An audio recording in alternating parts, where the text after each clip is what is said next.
And I'm Jackie Jovic. We begin tonight with breaking news. Bossier law enforcement officers surround a home off Boone Street. NBC 6's Alexander Meacham joins us now live at the scene. Alex, what can you tell us? Well, Dan, this was a very active situation for several hours here on the corner of Boone Street and Timothy Street. And SWAT teams actually entered into a home that's several homes behind this home here on Timothy Street. They went in with guns, and the suspect was taken into custody. Now, officials with the Shreveport City Marshal's office says 38-year-old Ben Hard Otto was wanted on domestic battery charges in Caddo Parish.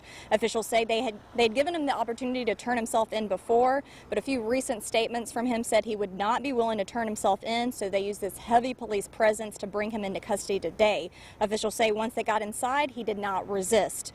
Now, Boone Street was closed to the public for several hours. Neighbors say the law enforcement got out here at about 2:30, but they have just wrapped up in the past 30 minutes. Again, the suspect was taken into custody, and the Boone Street is back open to the public. Back to you. Good to see things are back to normal there. All right, Alex, thank you.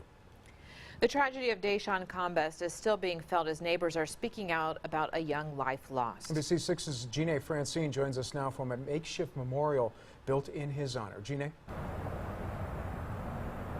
Well, Dan and Jackie, 7-year-old Deshaun Combest was swept away in this drainage ditch Tuesday afternoon. Now, since his recovery yesterday morning, people have brought by tokens of remembrance. Now, I'm joined now with two of his friends, two of his classmates, Shakavion and Jessica. They say they want everyone to come out and bring something that reminds them of Deshaun. I spoke with one neighbor who says she actually tried to save his life.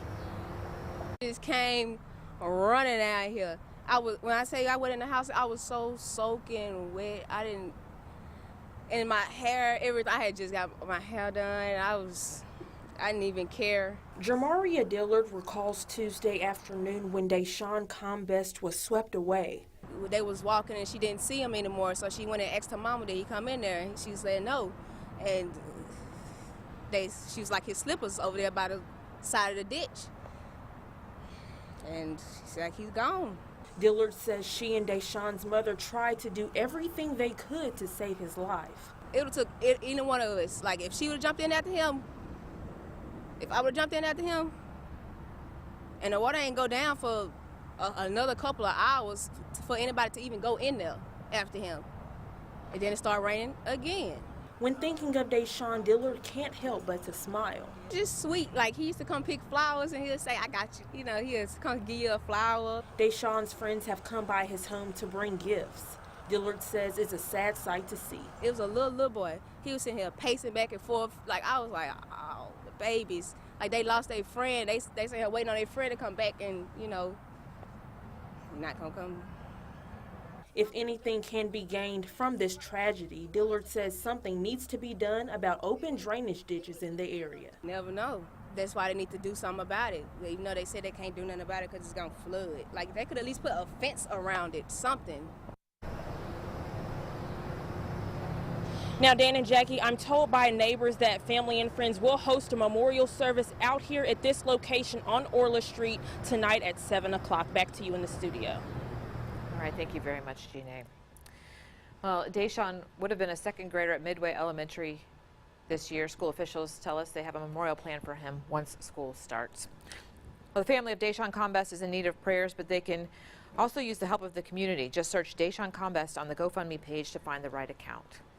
You can also donate in person at the Professional Firefighters Credit Union through August 11th. Donations can be made in Bossier on Benton Road or in Shreveport on Healthflex Drive from 8:30 a.m. to 4 p.m. each day. And Bon Tom's Coffee Bar in the Red River District is also accepting food and money for the family and will match donations.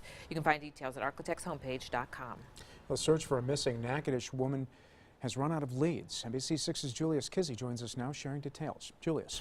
Well, Dan, authorities in Natchitoches Parish stopped searching for 23-year-old Cynthia Osborne today after running out of leads. Cindy was last seen in Calvin, Louisiana. Detectives first followed a lead into the Saline Bayou on the Wynn-Natchitoches Parish line. Authorities say Jack Nobles was last seen with Cynthia and is in police custody for questioning. The search lasted several days with help from various outside authorities in both parishes.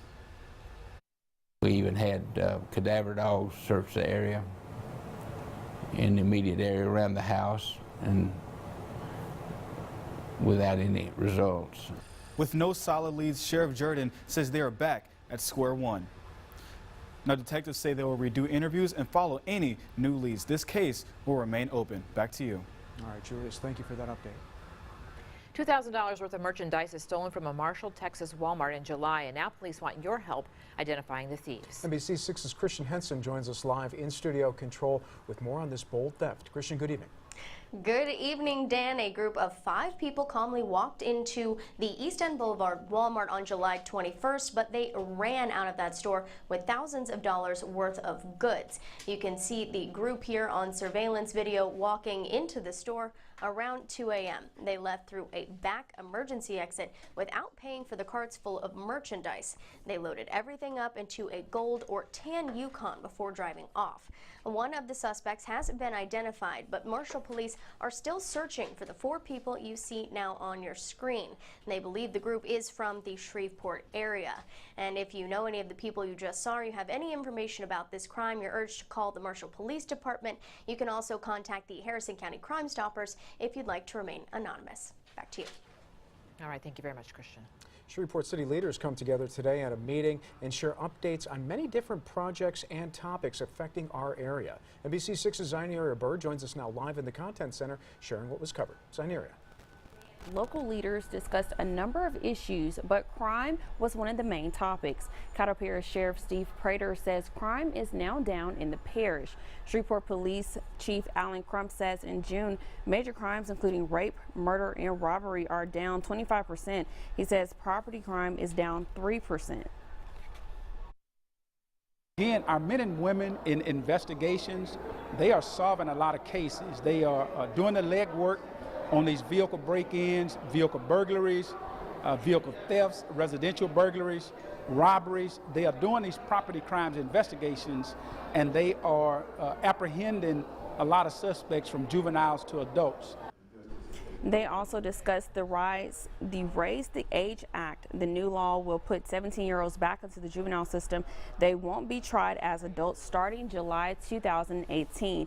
There is some concern that this will cause overcrowding in the juvenile center and could lead to more crime in the city. But they say they have a year to prepare for these challenges. Back to you. Zyneria, thank you. Money matters, and you have 2 days to take advantage of reduced state sales tax in Louisiana. Today through midnight tomorrow, the state sales tax is reduced from 5% down to 3%. There are some exceptions like hotel rooms and cleaning services, but most purchases do get the discount. The tax exemption covers the first $2,500 of each item you buy. If you were to buy a $2,500 television set and a $2,500 refrigerator, then the entire $5,000 transaction would be eligible for the tax exemption. Parents can also save their receipts for back-to-school purchases to get even more exemptions when filing their yearly income tax returns. Helio Motors' latest delay and operating deficit has Caddo commissioners losing confidence. The company's recent SEC filing for a NASDAQ IPO shows they will not be delivering cars to customers until 2019. They've had numerous production delays, and the SEC filing shows an operating deficit of over $145 million. Helio is looking to raise $100 million through the IPO. Caddo commissioners say they're concerned. Of course, that would be a concern in any situation, so the Helio situation is no different. And I would say that those of us who are confident, that you certainly cannot be as confident when it becomes so very apparent that the company is having its share of problems. The price of Helio's stock and how many shares will be offered have yet to be determined. Helio promised 1,500 jobs in Caddo Parish by July. That, too, is on hold until 2019. Coming up, New Boston gets a new museum. We take a look at history. Plus, it could be their first time living on their own, so Caddo Parish is sending kids off to college with crucial safety tips. Todd? Well, Jackie, temperatures today ahead of the scattered showers and thunderstorms did manage to warm into the low to middle 90s, made it to 93 at one point in Shreveport. Looking at similar temperatures tomorrow, and then more rain returns to close the weekend Sunday. Details on all of that, your forecast coming up next. You're watching NBC 6 News at 6. Local news that matters with Jackie and Dan Jovic. Todd Warren, your weather authority, certified the most accurate forecast in the Arklatex. And sports with Tim Owens.